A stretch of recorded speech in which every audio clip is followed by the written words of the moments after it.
What is up, everyone? I am Don Mystik, and I am rolling solo on this edition of the Wrestling Godfatherz podcast. Um, so let's get right into it. First up, some less important news, but still relevant. Jeff Hardy. He's trying to work through his substance abuse and his demons and everything.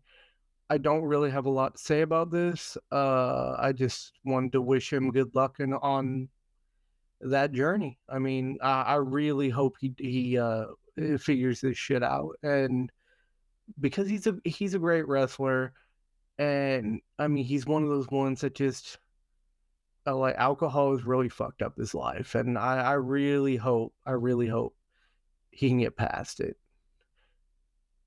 But yeah, like I said, there's not a lot to say about that. I just wanted to throw it out there that I am wishing him well. I know my partner in crime, who couldn't be here today, but he wishes him well too. And here's hoping that he can get it done. Next up, Mr. Kennedy. This one I got a little bit more to say about. Mr. Kennedy has come out saying that he wants a match against Seth Rollins. Here's the thing. Mr. Kennedy was a great wrestler, and through a little bit of fault of his own and some other circumstances, he didn't quite make it in the WWE. And I don't want to say that he's past his prime because I'm sure he can wrestle with the best of them still, but I'm not sure he's in a position where the WWE would give a crap about him.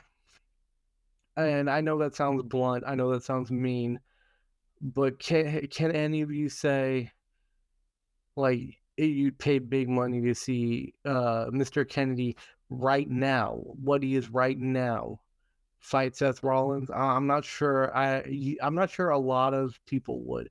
Now that's not to say he doesn't have his fans. Of course he does, but I'm not sure that I would pay for this. And if I wouldn't pay for this, I'm not sure other people would. So as I think it would be, it could be interesting. I just don't know if it would be up to the quality. Now, then again, it's Seth freaking Rollins, and I can't name many matches that were bad for Seth freaking Rollins. He makes people look better, so it's possible that he could have a decent match with Mr. Kennedy. But the fact of the matter is, I don't think WWE would be interested in this at all. I mean, don't get me wrong. I still think he's a at least somewhat viable name, but at the same time, WWE isn't interested in somewhat viable names. They want big names, and I just don't think he's that anymore. But yeah, so I just thought that was kind of interesting that he was throwing that out there. Um, yeah, it just it seemed out of nowhere. So I don't know. I think he's gonna have to like just make do with not getting what he wants on this one, unfortunately. Um, Next up, how about CM Punk? CM Punk had his promo at Collision, and in CM Punk fashion, it was great. Now, was it perfect? No.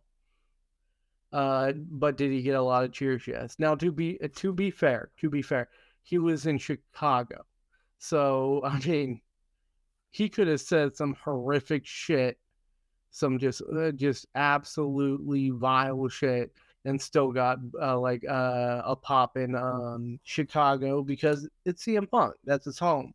That's his family. So I mean, the actual like promo, in my opinion, was still very good, even though you had to take it with a grain of salt because it was in Chicago, but it was very good. It was CM Punk. He's always very good. Excuse me. the inventor of the pipe bomb. He's always been excellent on the mic. The actual match he had, I mean, it was all right. Um, and it sucks because he's another guy who's like towards the end of his prime. So I don't know. I don't know if he can prop up Collision by himself. They're gonna have to bring in some really good talent for that show. And I don't get me wrong, I think they will. But yeah, I don't think that I don't think he can prop it up by himself. No, I mean, to be fair, no one person can prop up a show. I mean, with the exception of very few like legends, like Stone Cold Steve Austin, The Rock. There's very few people that could come onto any show and just prop it up on their backs, you know. So I don't feel like it's fair to expect that of CM Punk, because as much as I love CM Punk as a wrestler, like I do believe that he's not capable of propping up an entire show. And I want to make this clear: when I say I love CM Punk as a wrestler, I feel like a lot of people, like a lot of the haters of CM Punk, um, a lot of the hate comes from not necessarily the fact that they don't think he's a good wrestler or they think he's bad on the mic or anything like that. I think it comes from they don't like him as a person or how he portrays himself as a person on things like social media or anything like that. And they don't like him and they find it very difficult to separate who they think he is personally from his wrestler persona. And I mean, nobody, if they're being honest with themselves, I don't think anyone can say he's a bad wrestler. If you do say he's a bad wrestler, I just look at you like, really? I mean, did you start watching wrestling like 5 minutes ago? Because he's a good wrestler, but I understand why people can maybe not separate who they feel he is as a person with what he is as a wrestler. But yeah, so that's why I think a lot of people like who hate CM Punk hate him. Now that's not to say that there aren't like fans of his that like will forgive everything, and I don't fall into that category by any means. But here's the category I'm in. I think he's a good wrestler. The end. I don't think he's the next Messiah. I don't think he's a bad wrestler. I just think he's a good wrestler. I do think they need to fill the show though Collision with a lot of good wrestlers, not just CM Punk. If you're just gonna like rest on CM Punk being there, I think that this show is not gonna do that well. I think it did very well this time because it was CM Punk and it was Chicago. But we'll see like what happens the next time they film a collision and you know if CM Punk has to prop it up in somewhere other than Chicago, what's gonna happen? Yeah, so I mean that's pretty much all I have to say about that. Um Next, let's get into what everybody wants to talk about, I'm sure, and that is the Bloodline. A lot of shit happened with the Bloodline. Holy shit. Um, Jay finally made his decision, which in my opinion was a correct one. He stayed with Jimmy, and I mean, I just didn't see it going any other way. Because here's the thing: if you make Jay side with Roman, then that means Jimmy is on an island. And that doesn't really make this a civil war. That just makes it everybody piling on Jimmy. So it made it perfect numbers. And we found out that they're gonna. I mean, we haven't found out for sure, but everybody is speculating. It might actually be on the books, but I'm pretty sure that it hasn't been officially announced or if it has, whatever. But like they're gonna have a tag team between the Usos and Solo and Roman. Excuse me. And I think Money in the Bank, you might actually see some interference by Rikishi, maybe even The Rock. Like, I look at this, and some people will say, well, The Rock will probably wait until WrestleMania. You got to remember, The Rock will show up when The Rock shows up. He doesn't give a shit, two shits and a fuck when you want him to show up. He'll show up when his schedule allows him to show up. So if his schedule is free during, Money in the Bank and maybe SummerSlam, that's when he's gonna show up. It doesn't matter if you want him at WrestleMania. It's just when he's free. And but I think the way they're building it, I think that it might make sense for either because they're having a civil war, and I think the council is going to get involved in that.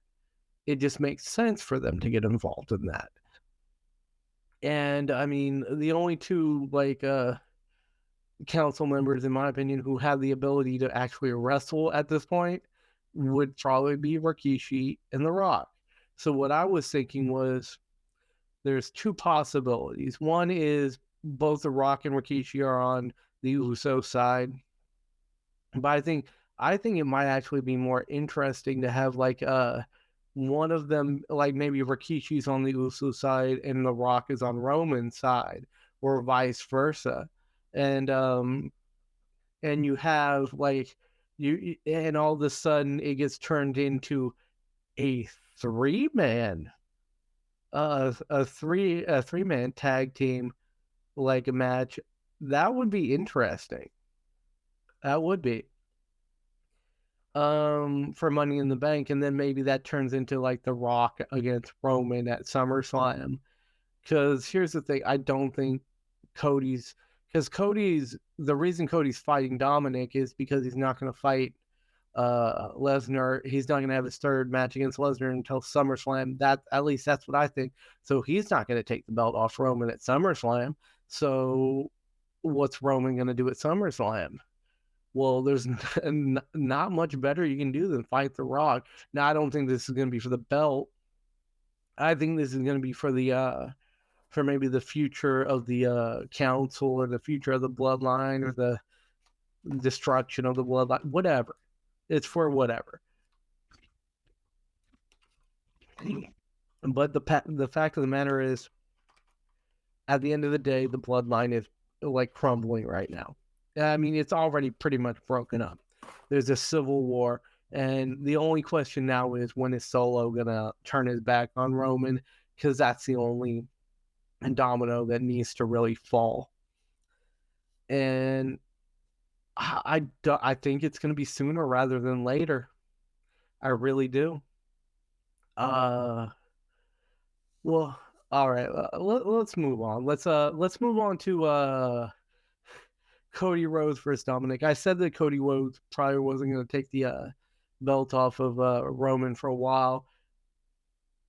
I did not necessarily see him fighting Dominic. I guess from what I understand, they wanted to save Lesnar Rhodes for SummerSlam because it's a bigger,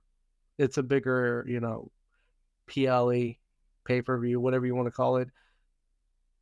Can you hear my dog snoring in the background? Holy shit. Yeah, so it's a bigger PLE, and I understand putting him against Dominic, but my question is, do you make Dominic lose? Do you maybe make Lesnar interfere with the match? I mean, there's a lot of different ways you can go, but I think you gotta have Cody go over in this match, because if he doesn't, he's gonna look weak going into SummerSlam, and that's not a good thing.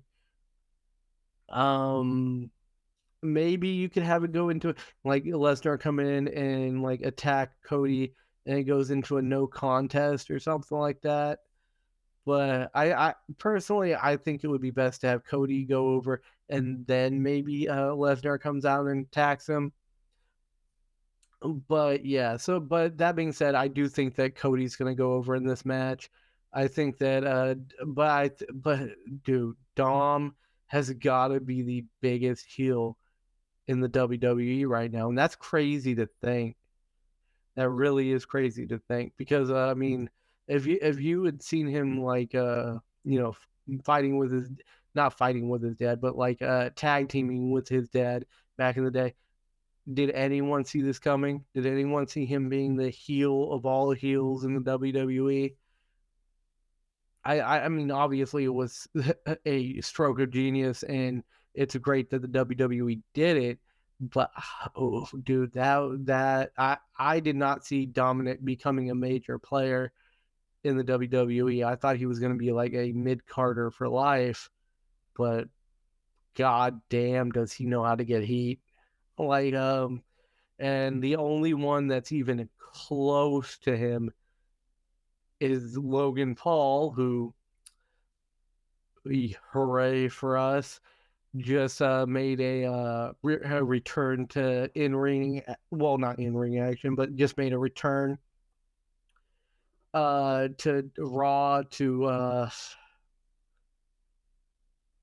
listen, you guys, you if you watch this for any amount of time, you probably know that I'm not the biggest Logan Paul fan. I will say this: he's a decent wrestler. He's athletic. It seems like he wants to learn how to wrestle. He's good enough on the mic to where he can draw a lot of heat, and he does draw a lot of heat. He insulted the fuck out of Cleveland. So I mean, he knows what he's doing, but as a person, not see, this is where like a lot of people can like they can't separate, CM Punk from who he portrays himself in real life. But here's the thing: you don't necessarily know he's a piece of shit in real life. You just like kind of like imply it's kind of implied. Logan Paul, he's a piece of shit in real life because he's done a lot of shit, and the most recent one was that crypto bullshit where he screwed a shitload of people out of money, and to this day has not paid them back. He is not a good person. He is a actual shit human being, and I mean, I don't know if I can separate what I know about his personality from like his wrestling persona, and that's a me problem. But I'm gonna hate him for the rest for as long as I can. I'm sorry, it's just how it is. Um, I can't get past that. He is not to me. He's not a good person. I don't necessarily want to see him. So yeah, he draws heat from me, but more so because I think he's a horrible human being. But anyway, so he got put in the Money in the Bank men's Money in the Bank ladder match. I don't know why. I understand that they want to use him. I mean, they didn't sign him for no fucking reason. But I mean, to me, the ladder match didn't make a lot of sense. It would have made more sense to put him in a singles match with someone, like a feud. I mean, if you think about it, he's a part timer. So if he wins the suitcase, what's he gonna? Is he gonna show up like consistently then? Because I mean, or is he gonna just like cash it in right away and lose?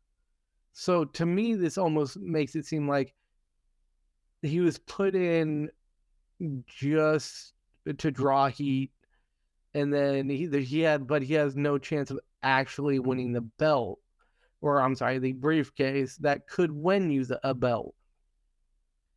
Um, I still think this is a one/two horse race with Damian Priest and LA Knight. Either one would be a great choice. I do not think that Logan Paul's entry in this changes that in the least bit. I think that putting the briefcase in his hands would basically be like flushing it down the toilet for like some quick heat. I don't think it's a smart idea. To me, the Money in the Bank briefcase is supposed to help you like solidify up and coming talent. And LA Knight and Damian Priest are both that. You could argue that so is Logan Paul, but to me, Logan Paul is more of a sideshow.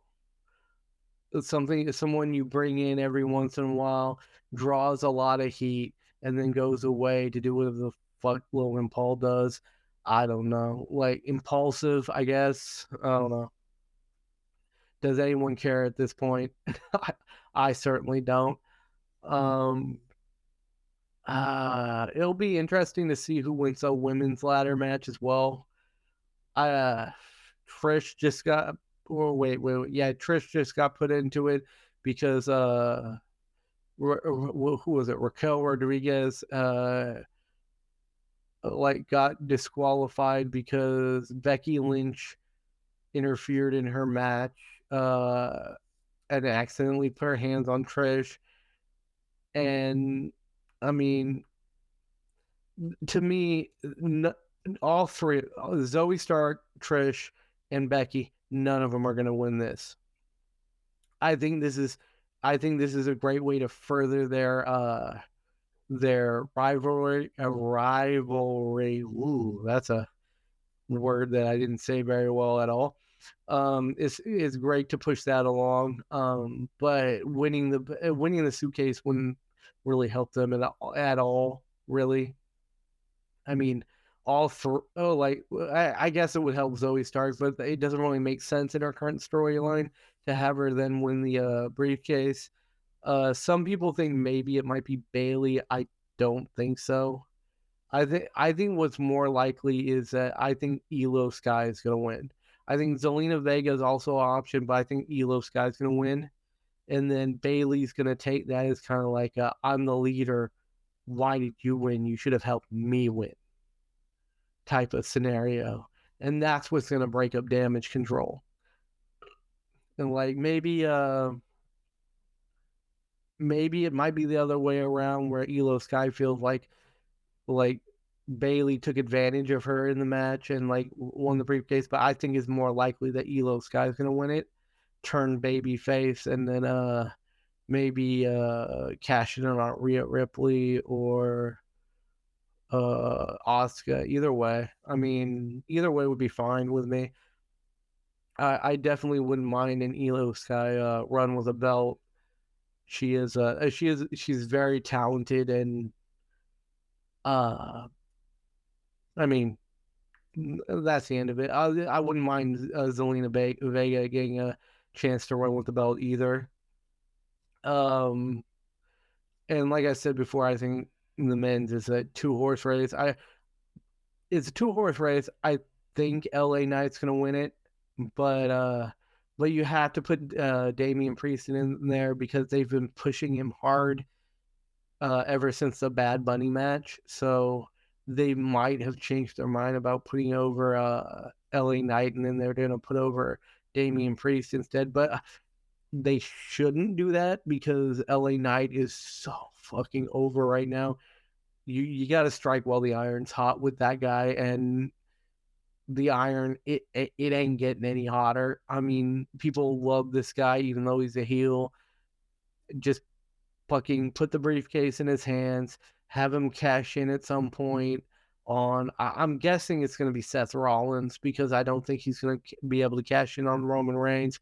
And if they put the belt on Cody, you're not going to have him cash in right after Cody gets the belt. So the most likely person to have their belt stashed away by LA Knight is Seth Rollins. Maybe he pulls a Austin Theory and tries to win one of the lower belts, but to me that was so stupid. to me, like if you've ever seen, go watch our top 5 worst like Money in the Bank winners video, and you will see that Austin Theory tops the list because that would just it was a horrible way to fucking use that Money in the Bank briefcase. It was a dumb angle by WWE. I did not like it at all. Whew. But yeah.